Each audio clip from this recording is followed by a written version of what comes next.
What's going on, everyone, and welcome to Vault Hunters.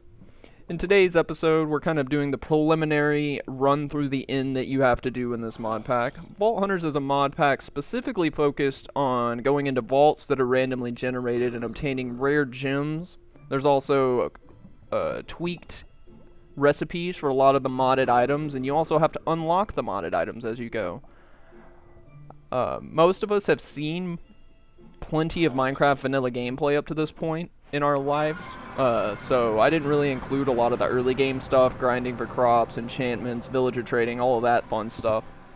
Um, but I did feel it was worth including this just for the progression's sake of the mod pack, and there's the clutch water bucket. Basically, to progress within the pack itself, you're going to need purple blocks to make a vault altar so that you can start charging your vault crystals. And if all of this is sounding very foreign to you, Vault Hunters does have a website, and I recommend checking out this mod pack if you're a fan of Minecraft. It's got a really good progression system, and it's a lot of fun. It definitely changes up the vanilla gameplay in a fun way, and it makes farms feel like something that's worth it instead of you just sitting on 10,000 pieces of wood or whatever it may be. What you're seeing here in the background is just us taking some pot shots, you know, doing the basic Ender Dragon fight as you do. If it looks like we're getting rocked a little bit, there goes Chad flying through the air. If it looks like we're getting rocked a little bit, it is because we are kind of bedrock players. And if I'm being honest with you guys, I haven't beat an Ender Dragon in quite a while at this point. We've been playing on a bedrock map for about 4.5 years now, so this was kind of fresh because it had just been so long since we've done it. This Enderman right here is giving us a really hard time. Ender Dragon threw some fire, some dragon's breath right there in the water, and it was just a potential disaster, but it was avoided and I got my water back, so we're all good there. Here comes the dragon for a landing here. While this dragon fight's going on, I will try a little bit to explain what's going on in Vault Hunters itself. Basically, you charge up these crystals that you find down at the bottom of the world. Most of the resources you'll need to do so are vanilla resources, but you have to, oh, here we go, and no clutch that time. Almost died. The items that you use to charge the crystals are vanilla items mostly. So you'll have to set up a big number of farms over the course of the lifespan of your map to charge these crystals and progress further in the game. If you see right there over my hunger bar the vault level of 0, that's because we at this point had not yet entered a vault and we did not know what we were in for. But stay tuned, because by the end of the video we very much will know what we're in for. This is just us taking some chip shots at the dragon. I was having a lot of trouble actually getting to connect with the jump crit butt here. I'm not sure what the problem was there. My buddy Chad is definitely doing a lot better than I am as far as knocking the damage onto this girl here. Here we go with another clutch water bucket that's not so clutch. It is what it is though. We can't all be champions, you know. I guess I can take this second to talk about this series in general. I will be putting out episodes periodically. I also stream kind of bigger projects. I have a stream on the channel of us building the first house that I'm pretty happy with the way it came out looking. Ender Dragon did not want me to get the final hit. Let Chad finish her off there. And then once Chad finishes off the old dragon, we do the rigmarole here, trying to get the yellow egg. We lost the little loot box that the dragon drops from this mod pack fell through the portal. We ended up getting that later. Don't lose any sleep about that. I assure you it is safely in one of our chests. This is us just trading the little egg back and forth, getting some advancements and stuff like that. Making sure the cobbled deep slate is ready for what's about to happen, because we all know what comes next. We're going up there, we're looking for some wings, we're looking for some shulker boxes, we're trying to make out like bandits. Spoiler alert, it doesn't go well.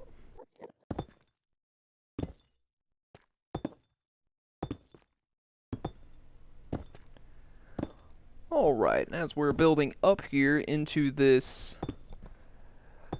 little end portal that takes us out to the outer ring and the outer cities out there so we can go be disappointed by a lack of ships.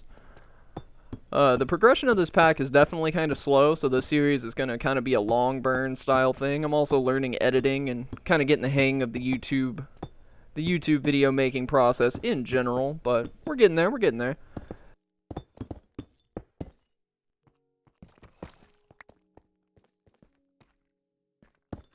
This is the moment that I realized that neither of us brought any wood, which is not a good play. If you're ever coming to the end, make sure you bring a stack of logs or something. Like, you want wood. You want to be able to make shulkers when you find the shulker shells. You want crafting tables, all that good stuff. And, yeah, we didn't have it. Been playing this game 10 years, and I still make really, really boneheaded decisions like that. Also, if you ever use this is a nice little mini-map mod. It makes it really, really nice making waypoints and stuff because it is easy to get lost, especially in the end. And here's another pro tip right here. When you're in the end and you're making bridges, turn on your toggle crouch. I haven't before, and losing everything, just falling into the void is not a great time. Here we go, and look at the luck of this right here. We run right up, literally within 5 minutes of coming through our end portal, we find a city. And I'm thinking to myself in this clip, I'm thinking, what are the odds, you know? How lucky are we that we won't have to grind and run miles in the end to find an Electra, because there's so many other things to do in this mod pack, and that's just a drop in the bucket. And there goes Chad within inches of his life. I'm sure he needs a change of pants on that one, if I'm being honest with you folks. I know I did just watching it. So as we're coming up here, we notice that there is indeed no ship. And, yeah, that's probably the saddest in-city tower I've personally ever seen. I don't know if you could call that a city. It's more like a settlement, maybe. Maybe not even a settlement at that point. Here's Chad just butchering this staircase. I don't know what the man was doing, but he was placing them a block too high, and I definitely chastised him for it, don't worry. And here's another perfect example of why you should bring wood when you come to the end. Can't make a shulker in your on-screen inventory. And look at that great loot. One curse of binding chest plate. Wonderful. So, we cut our losses here. We decided just to grab some purple blocks and get out, because we need them for the vaulter. That's the main reason we came out here anyway. Electras were kind of second nature. So this is after we finally got the vault started up and we got everything cranked. We got the vaulter made. We're going in, first time, let's do it. Running right into this vault, have no idea what we're looking at. At this point in time, neither of us had looked up anything about the mod pack. We were just going for it, you know? Just trying our best. As you can see, it's fraught with danger. That first room filled with lava is a very good indicator of what is to come. These things are very, very unforgiving, I guess would be the appropriate word. They don't allow you to have health regen, so you have to bring potions with you. And outside of that, there is some skills, or I should say there are some skills later on that you can get as far as getting vampirism, like when you do damage to mobs you get some health back and stuff. In my next video I will have a better description of a lot of the skills and stuff that are in the game, just because at this point, to be quite frank with you, I was pretty overwhelmed by the amount of options and things you can do early. But if you make the wrong decision early on, it will come back to bite you with those starter skills. If you don't take anything from this video other than just a little laughter at watching us struggle through this vault, please take Twerker as one of your starting skills so that you can trade with villagers, you can get your grinding done way easier. It makes life far easier, just trust me. Here's us trying to, I thought I hit the jackpot here, finding some diamond. Little did I know how valueless diamond tends to be in these vaults. You definitely want to go for the vault ores, not necessarily vanilla ores, although no one's going to shake a stick at diamond, you know what I mean, pretty blue gem. Even when you have hundreds of it, you still mine it, because that's just us as Minecraft players, man. We out here looking for diamond. So here we go, and I don't know what happened there. I thought I was crouched, but no, slowing that down and looking at it again, I just walked right off the edge. No brain, you know, no thoughts, head empty kind of thing. I was just flabbergasted looking at the obelisk, I suppose. So the point of some of these vaults, you'll see that obelisk there, that's that glowing tower thing to my right. You have to go through and activate a set number. It's random for each vault, you know, anywhere from like 3 to 6 of them. And when you activate all of them, it spawns a final boss. And, yeah, the final boss can be very unforgiving. Very unforgiving. But that's the name of the game. Oh, and did I mention, if you die in a vault, you lose everything. Your entire inventory is just gone. Never to be seen again. It's just like falling into the void. It stings. I will let you know that now. It is not a great feeling.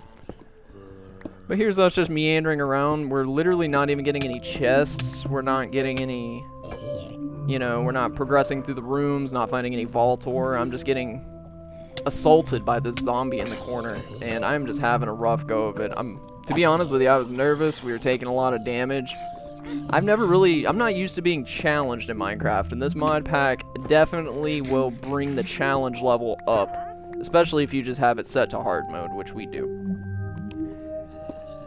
Running through here is definitely fraught with danger. You don't want to just, like Chad almost did there, you don't want to just run over the edge, because you lose health, and it sucks. And that right there is your biggest worry in the vault, or witches, hitting you with poison potions.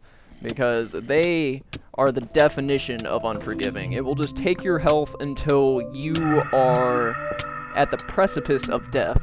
And they don't care how upset you are about it. They're just going to keep throwing potions of poison at you. They're going to keep healing themselves. Witches are just not fun. They should be your #1 priority when you come into a vault. If you see one, kill it or get out of its way. Highly recommend just avoiding it if you can. If you can't, hope you have a bow. So here's us finally, you know, kind of getting out of the first room that's just filled with lava. It literally took us, you know, a number of minutes just to get to this point.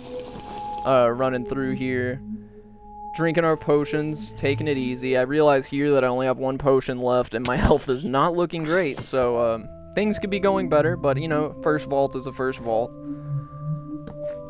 Working our way through this little tunnel here. I will take a second to shout out that I do live streams on this channel as well. I do bigger projects, do the streams of creating houses, and I'll probably be streaming making all the different farms, you know. I already have a gold farm that's made because in this mod pack you actually need enchanted apples, which is 8 blocks of gold to get health potions, so they are very expensive. A gold farm is very high priority early game in Vault Hunters, in my opinion. And there's some really good designs out there that are very easy to build as long as you follow the tutorial appropriately. Just vanilla style farms. Once we get into more modded style farms, I'll be making more videos about them because I can kind of walk through the process without retreading somebody's tutorial. If you need a good gold farm design, highly recommend ENX04. Look at this zombie party that got thrown on me in here. I fell into their trap. I thought there was going to be good loot, and all there was death and rotten flesh. So we're looking around here, trying to figure out where exactly we're going to go. See a little creeper action. Gotta snipe that out of here, because they are not fun. They will do pretty large amounts of damage. At this point in time, my health is not looking great. I probably should have already drank this potion, but I'm just too focused on making sure that we get out of this in one piece. And at this point, I'm pretty low health. We're running through, looking at the beauty of the vault, being just flabbergasted with this mod pack and the random generation. You see that on the right? Take a guess at what happens next. Yeah, that's what happens next. Well, thanks for joining me in my first video, and I hope to catch you guys in the next one. I hope you all have a great day.